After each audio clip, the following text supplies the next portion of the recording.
आज हम लोग application of dy by D के बारे में अध्ययन करेंगे। इसके पहले हम लोगों ने dy बाई डी को डेरिवेटिव के रूप में हमने जाना है और डेरिवेटिव निकालने के लिए हम किसी भी फंक्शन के x के रिस्पेक्ट में जो y में y के फंक्शन जो x में है उसके रूप में डेरिवेटिव प्राप्त किया है। आज हम इस dy बाई डी का प्रयोग हम निम्न के रूप में जानेंगे। जैसे मान लिया जाए कि पहला है कि in the form of rate measurer, Hindi में इसको कहते हैं दर मापी के रूप में, तो हम dy बाई डी का प्रयोग दर मापी के रूप में करेंगे। दूसरा हमने आपको पॉइंट दिया है increasing and decreasing graphs of functions. अगर फंक्शंस दिए गए हैं तो उन फलन जो है वह क्या, इंक्रीज का मतलब होता है कि ऊपर की ओर बढ़ रहा है या ऊपर से नीचे की ओर घट रहा है, इसके रूप में हम लोग अध्ययन करेंगे। तीसरा पॉइंट में आपको दिया है कि turning points on the graph of a function. कोई ग्राफ हम किसी फंक्शन का खींचते हैं तो उसका टर्निंग पॉइंट्स कहाँ होगा, या ऊपर से नीचे की ओर मुड़ता है या नीचे से ऊपर की ओर मुड़ता है, तो ये जो टर्निंग पॉइंट्स है उसको भी हम क्या करेंगे, ज्ञात करेंगे या इसके बारे में हम विस्तार से चर्चा करेंगे। चौथा पॉइंट आप देख रहे हैं कि dy बाई डी का जो प्रयोग होगा टेंजेंट और नॉर्मल ज्ञात करने में होता है।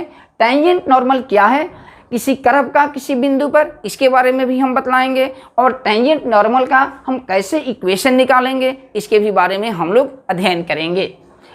इसके बाद 5वां नंबर पर आता है अप्रोक्सीमेशंस यानी सन्निकटन, या इसको हम कहते हैं approximate value of a function.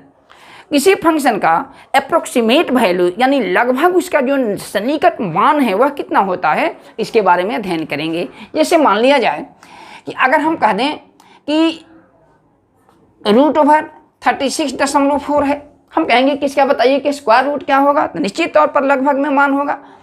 ये तो मान लिया जाए कि हमने आपको इस तरह से दे दिया कि इसके पावर 1/2 है। अब अगर इसी तरह से फंक्शन को क्यूब रूट निकालना हो, फोर्थ रूट निकालना हो तो बहुत मुश्किल हो जाएगा। तो इसके लिए हम आपको इस चैप्टर में बतलाएंगे कि किसी वैल्यू का फंक्शन का सन्निकट मान हम कैसे निकालते हैं, ठीक है। और 5वां में हम आपको बताएंगे कि मैक्सिमा और minima of a function. Maxima means maximum value और minima means minimum value of the function. तो ये भी हम बतलाएंगे कि किसी फंक्शन का महत्तम और निम्नतम मान कितना होगा। तो इन सारी चीज़ों के बारे में हम लोग dy बाई डी के प्रयोग में हम लोग पढ़ेंगे। तो आइए हम आपको 1 से शुरू कर रहे हैं। dy बाई डी का प्रयोग में हम पहला आपको दे रहे हैं कि रेट मेजरर के रूप में हम कैसे प्रयोग। तो आइए आप पहले से पढ़ रहे हैं। हमने मान लिया कि y बराबर f(x) दिया रियल वैल्यू फंक्शन। आप यहां देख रहे हैं कि y x का फंक्शन है, तो हम क्या कहते हैं, इंडिपेंडेंट वेरिएबल कहते हैं, और y को डिपेंडेंट, क्योंकि y डिपेंड्स ऑन x। तो हम y को x के रिस्पेक्ट में डेरिवेटिव करने के लिए अब इसी डेरिवेटिव के रूप में आपको व्यक्त करने जा रहे हैं। जैसे हम आपने पहले लिखा dy बाई डी, हम जब डेरिवेटिव करते थे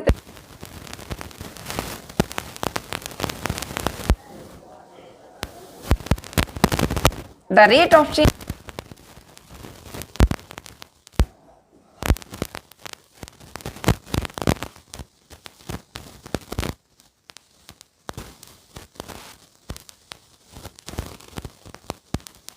परिवर्तन होता है। तो y में क्या हम कर लिख रहे हैं, तो हम कहेंगे क्या, y के परिवर्तन की दर x के रिस्पेक्ट में या x के सापेक्ष y में परिवर्तन की दर, ये होते हैं dy बाई डी को कहेंगे। क्योंकि y किसका निर्भर करता है, x के सापेक्ष y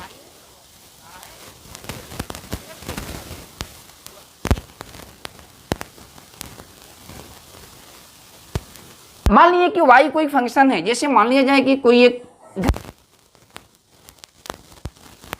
f(x) कोई फंक्शन है, मान लिया जाए कि इस पर कोई एक आर्बिट्रेरी पॉइंट है, इसी पर पार्टिकल कोई घूम रहा है या पार्टिकल का कोऑर्डिनेट कितना है, x y है। तो हम dx बाई डी टी, देखिए यहाँ पर dy बाई हम dt पहले लिख रहे हैं, तो dy बाई dt का मतलब क्या हुआ कि y में परिवर्तन, अगर t को टाइम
इसको वेलोसिटी देता है, वास्तव में इसको हम लिखते हैं dx बाई dt, और जैसे हम y के रिस्पेक्ट में यहाँ dy बाई dt जो होता है तो हम इसको लिखते हैं कौन सी, परपेंडिकुलर डायरेक्शन में dy बाई dt, यानी किसी बॉडी का जो पाथ पर जा रहा है इसका दो वेलोसिटी का कंपोनेंट होगा, एक एक्स एक्सिस के पैरेलल होगा, ध्यान दीजिएगा, एक एक्स एक्सिस के पैरेलल होगा और एक क्या है, परपेंडिकुलर अलोंग क्या कहते हैं, ऑन एक्स एक्सिस, यानी वाई एक्सिस के पैरेलल में dy बाई dt कंपोनेंट होगा, तो इसको हम वेलोसिटी के रूप में एक्सप्रेस कर सकते हैं। तो आइए देखिए, तो हम आपको dy बाई dx के बारे में हम क्या लिखेंगे, देयरफॉर dy बाई dx, तो dy बाई dx को हम क्या लिखते हैं कि y के x के रिस्पेक्ट में हम क्या करते हैं, rate of change of y, one y में परिवर्तन का दर x के रिस्पेक्ट में, तो हम इसको t के रिस्पेक्ट में भी व्यक्त कर सकते हैं, dy बाई dt बटा dx बाई dt के रूप में भी हम व्यक्त कर सकते हैं। यह बराबर हम इसको लिख सकते हैं क्या,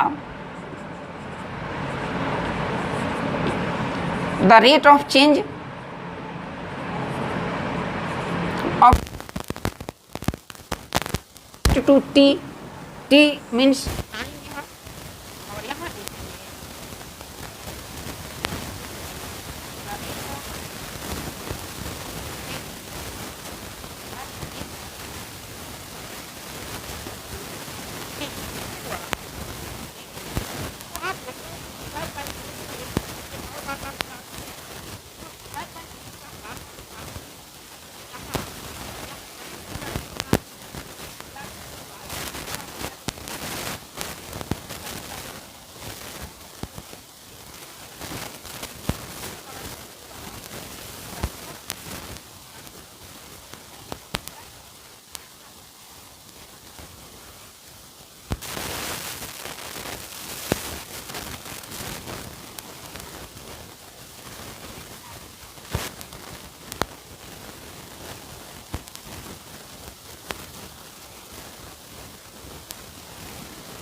अब हम लोग डिवाई बाई डी एक्स का प्रयोग रेट मेजरर के रूप में करने जा रहे हैं कि हम इसको कैसे रेट मेजरर के रूप में करेंगे।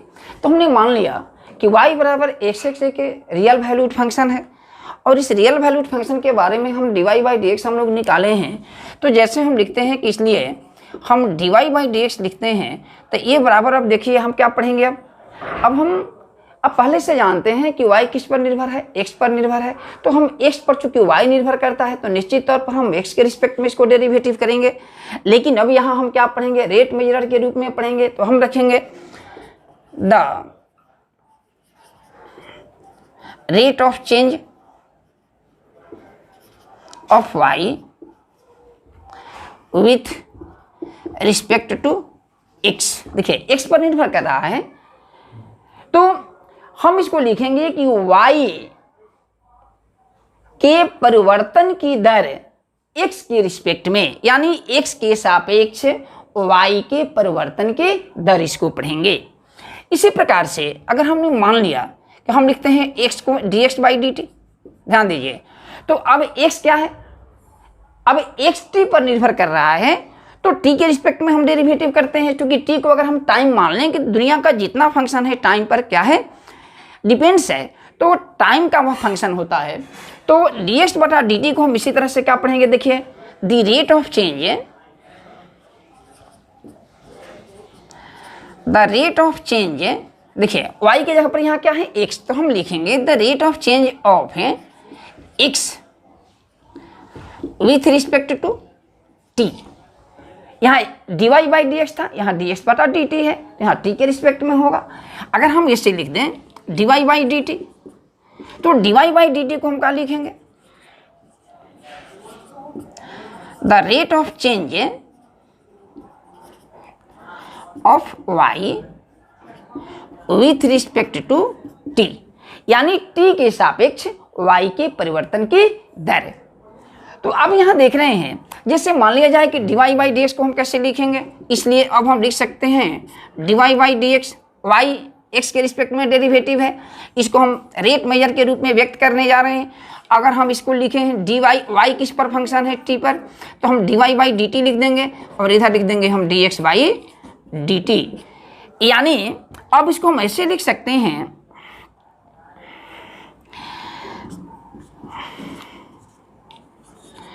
the rate of change of y with respect to t whole divided बटा the rate of change of x with respect to t के रूप में हम इसको व्यक्त करेंगे। ऐसे भी आप जानते हैं, अगर y किसी पार्टिकल का y एक्सिस के डायरेक्शन में अगर डिस्प्लेसमेंट हो, x के डायरेक्शन में, x एक्सिस के डायरेक्शन में डिस्प्लेसमेंट हो, तो आप जानते हैं कि डिस्प्लेसमेंट को टाइम के रिस्पेक्ट में डेरिवेटिव करते हैं या भाग देते हैं तो सीधे हमारा स्पीड प्राप्त होती है। यानी और dx बटा dt उसी प्रकार से, जैसे हम मान लेते हैं, आप इसको समझाने जा रहे हैं। जैसे मान लिया जाए यह कोई कर्व है, यहाँ पर कोई एक कर्व है, मान लिया कि यही कर्व जैसे हमने लिखा है y बराबर एफ एक्स है, इसका यह ग्राफ है, इस पर कोई पॉइंट है, मान लिया कि ये आर्बिट्रेरी पॉइंट है, इसका कोऑर्डिनेट t टाइम पर एक्स वाई है, हमने मान लिया। तो इसको हम अगर हम इसके कंपोनेंट को एक डायरेक्शन में x एक्सिस के पैरेलल लिखें तो dx बाई dt लिखेंगे, इसका स्पीड है। और y एक्सिस के पैरेलल हम अगर लिखते हैं तो इसका दो कंपोनेंट होता है, एक हो जाएगा y एक्सिस के पैरेलल में, तो इसको हम लिखते हैं कौन सी, dy बाई dt। और dx बटा dy बाई dx के बारे में जानते हैं, dy बाई dx क्या देता है, स्लोप देता है। स्लोप कहाँ का स्लोप, या इसको हम हिंदी में ढाल कहते हैं, और स्लोप क्या है, tan थीटा है, tan थीटा को कहते हैं। तो इसका मतलब ये हुआ कि यहाँ से जो हम टेंजेंट खींचते हैं, यह जो टेंजेंट है, यह टेंजेंट क्या करता है, उस पार्टिकल का डायरेक्शन देता है। जैसे हम मान लिया जाए कि यह एक्स एक्सिस है, तो एक्स एक्सिस के पॉजिटिव डायरेक्शन में यानी एंटी क्लॉकवाइज डायरेक्शन में जो एंगल बनता है, यही dy बाई dx है और यह dx by dt tan theta के बराबर है, इसलिए थीटा बराबर हम लिखते हैं tan inverse dy by dx, और dy बाई dx के जगह पर हम ये लिख सकते हैं dy बाई dt बटा dx बाई dt। इस प्रकार से हम देखते हैं कि dy बाई dx का जो मान होगा वह dy बाई dt बटा dx बाई dt के रूप में हम व्यक्त कर सकते हैं, और ये हमारा रेट मेजरर के रूप में हम इस तरह से इसका प्रयोग करेंगे। तो आप यहाँ देख रहे हैं, जैसे हम मान लेते हैं, हम आगे आपको बढ़ाते हुए जैसे मान लिया जाए इफ s बराबर हमने मान लिया कि डिस्प्लेसमेंट है। डिस्प्लेसमेंट के मतलब आप जानते हैं, हिंदी में इसको कहते हैं विस्थापन, और विस्थापन का मतलब क्या होता है, किसी एक निश्चित डायरेक्शन में अगर स्थान में परिवर्तन हो रहा है किसी पार्टिकल के द्वारा या किसी भी बॉडी के द्वारा, तब हम उसको क्या कहते हैं, डिस्प्लेसमेंट कहते हैं। और जैसे हम इस डिस्प्लेसमेंट को टाइम के रिस्पेक्ट में डेरिवेटिव करेंगे तो rate of change of S with respect to T कहेंगे। जैसे मान लिया जाए कि टी बराबर टाइम है, तब हम इसको क्या कहेंगे, जैसे हम ds बाई डी टी कहेंगे, देखिए डेरिवेटिव हो गया, एस एक डिस्टेंस फंक्शन है और डिस्टेंस फंक्शन को टी के रिस्पेक्ट में हम डेरिवेटिव कर रहे हैं, तो जैसे टी के रिस्पेक्ट में डेरिवेटिव करेंगे तो क्या यहां लिखेंगे, the rate of change of S with respect to T, ठीक है। और ये बराबर हमको कौन सी देगा, the rate of change of displacement is said to be velocity. तो कैलकुलस में ds बाई डी टी को हम क्या कहेंगे, v से डिनोट करेंगे और इसको क्या पढ़ेंगे हम, वेलोसिटी, ठीक है। इसी तरह से वेलोसिटी से हम आपको देख रहे हैं कि rate of change of velocity with respect to time को क्या कहते हैं, rate of change of velocity को एक्सेलरेशन कहते हैं। तो हम इसको क्या करते हैं कि एक्सेलरेशन भी निकाल सकते हैं। तो जैसे हम मान लिया जाए ना हो, अब बताइए dv बाई डी टी, और dv बाई डी टी को हम देखिए v बराबर कितना है, ds बाई डी टी है, तो हम इसको लिख सकते हैं d बटा डी टी, अब v के जगह पर कितना, ds बाई डी टी, और इसको हम लिख सकते हैं d2s बटा डी टी स्क्वायर। देखिए अब यानी डिस्टेंस फंक्शन को अगर हम दो बार डेरिवेटिव करते हैं तो क्या मिल जाता है, एक्सेलरेशन का भी मान मिल जाता है। तो बहुत ही dy बाई ds का रोचक क्या है, उपयोग है कहिए एक तरह से। तो इसको हम इस तरह से लिख सकते हैं, और इसलिए इसको हम एक्सेलरेशन कहते हैं।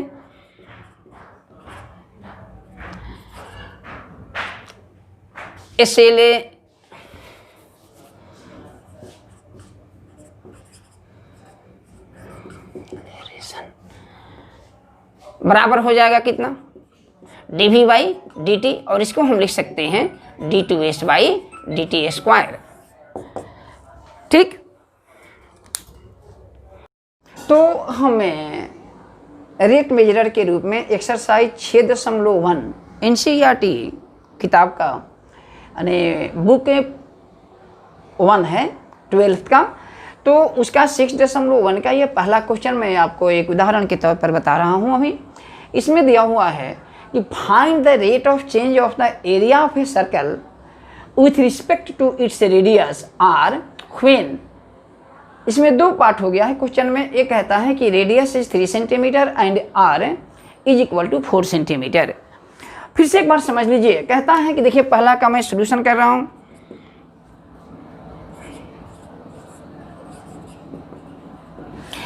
इसमें आपको दिया है कि एरिया में क्या परिवर्तन हो रहा है, किसके रिस्पेक्ट में, आर के रिस्पेक्ट में। तो इससे ही पता चल रहा है आपको, जैसे आप dy बाई डी एक्स लिखते हैं तो y के परिवर्तन की दर x के रिस्पेक्ट में होता है, तो dy बाई डी एक्स लिखते हैं। तो यहाँ हम अगर एरिया को a मान लें, रेडियस को r मान लें, तो a में r के रिस्पेक्ट में क्या परिवर्तन होता है उसको हम कैसे निकालेंगे, dA बाई डी आर के माध्यम से निकालेंगे। तो हमने मान लिया लेट a बराबर एरिया एंड r बराबर radius of the circle eight छोड़ दीजिए, टाइम के यहाँ टाइम की कोई चर्चा नहीं है, तो हम इसको लिख देते हैं। तो दोनों में हमको संबंध निकालना होगा। जब भी हम लेकर बनाएंगे rate of change of A with respect to R, तो हमको पहले दोनों में रिलेशन होगा। तो ए आप आर, ए चूंकि एरिया है सर्कल का, आर रेडियस है, तब हम इसको क्या लिखते हैं, ए बराबर हमारा कितना होगा, पाई आर स्क्वायर। अब ध्यान दीजिएगा, इसमें कह रहा है कि एक सर्कल है, ठीक है, इस सर्कल की रेडियस आर है, एरिया आपका ए है, तो ए में क्या परिवर्तन होगा, और आर के बारे में दे दिया है कि जब 3 सेंटीमीटर हो तब और एक 4 सेंटीमीटर हो तब। तो आइए देखिए, differentiating with respect to R. क्यों आर के रिस्पेक्ट में कर रहे हैं, क्योंकि यहाँ दिया हुआ है कि सर्कल में जो परिवर्तन हो रहा है ऐसे इसका एरिया में, वह रेडियस के रिस्पेक्ट में क्या होगा।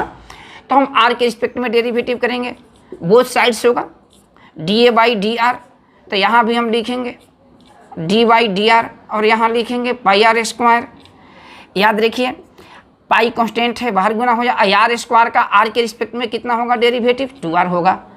अब यहाँ 2 क्वेश्चन है, तो पहला हमारा क्या हो जाएगा, इसलिए D A by D are, चूँकि आर के रिस्पेक्ट में है, आइट कितना, आर बराबर देखिए दिया हुआ है कितना, 3 सेंटीमीटर।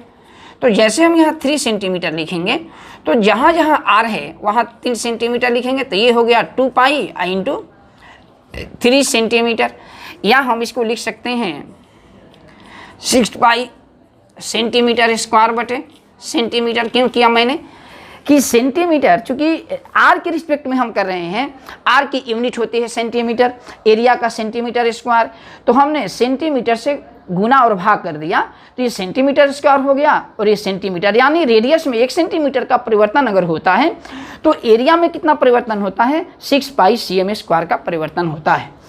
इसी प्रकार से अगर हम बी, यहाँ इसका बी कहेंगे, तो बी में क्या करेंगे हम, D A by D T, sorry D A by D R, at R बराबर कितना, 4 सेंटीमीटर। तो जैसे 4 सेंटीमीटर कहेगा, तो देखिए यहाँ हम लिख देंगे 4 और 4 दूनी 8, तो हम डायरेक्ट 8 पाई लिख देंगे, 8 पाई cm, या हम लिखेंगे 8 पाई cm square by cm। Answer हो गया।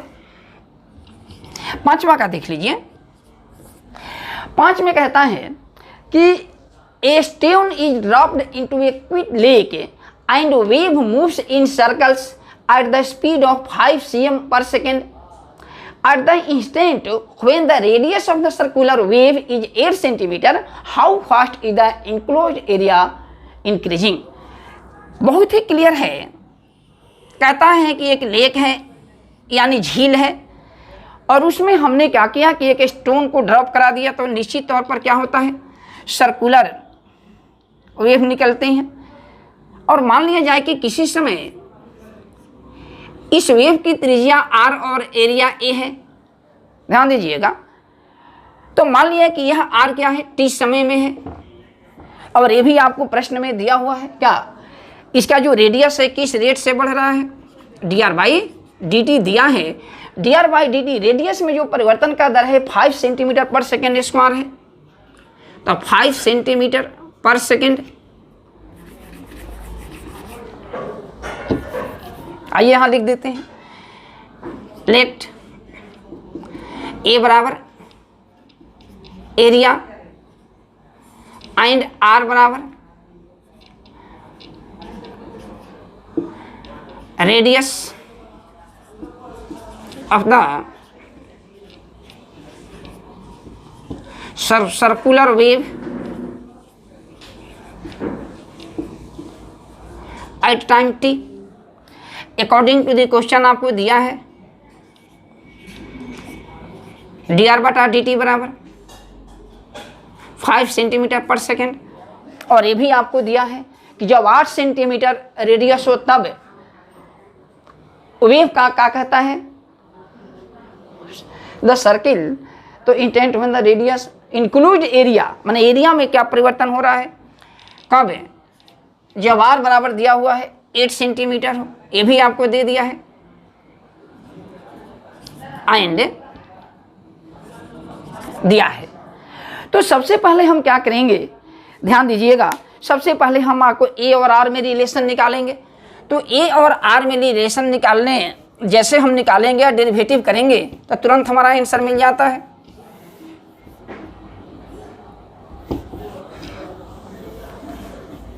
चलिए देखिए, नाउ ए बराबर कितना, पाई आर स्क्वायर। अब हमारा देखिए टी के रिस्पेक्ट में करना है, क्यों कि रेट ऑफ चेंज कह रहा है कि D R by D T आपको दिया है, तो टाइम के रिस्पेक्ट में कह रहा है, तो हम लिखेंगे D A by D T. तो ये बराबर हम लिखेंगे D by D T pi R square. और अभी यहाँ देख रहे हैं कि पाई कांस्टेंट है और आर स्क्वायर का देखिए यहाँ टी है, तो डेरिवेटिव नहीं होगा, तो पहले हम किसके रिस्पेक्ट में करेंगे, डी आर स्क्वायर का डी आर के रिस्पेक्ट में होगा, और फिर किसके रिस्पेक्ट में होगा, आर का टी के रिस्पेक्ट में होगा। चेन रूल हो गया आपका। और ये बराबर हम लिखेंगे पाई गुने ए 2r हो गया, पावर घट जाता है, और D R by D T. और D R by D T का मान आपको देखिए यहाँ दिया हुआ है, एक बार रहने दीजिए, D R by D T. So D A by D T बराबर, अब कहता है कि जब रेडियस 8 सेंटीमीटर हो, जब रेडियस 8 सेंटीमीटर हो तब कहता है कि एरिया में क्या परिवर्तन होगा। तो सीधे हम उसका मान लिख देंगे यहाँ पर 2 पाई, आर का मान यहाँ 8 सेंटीमीटर है, और D R by D T भी दिया हुआ है 5 सेंटीमीटर पर सेकेंड।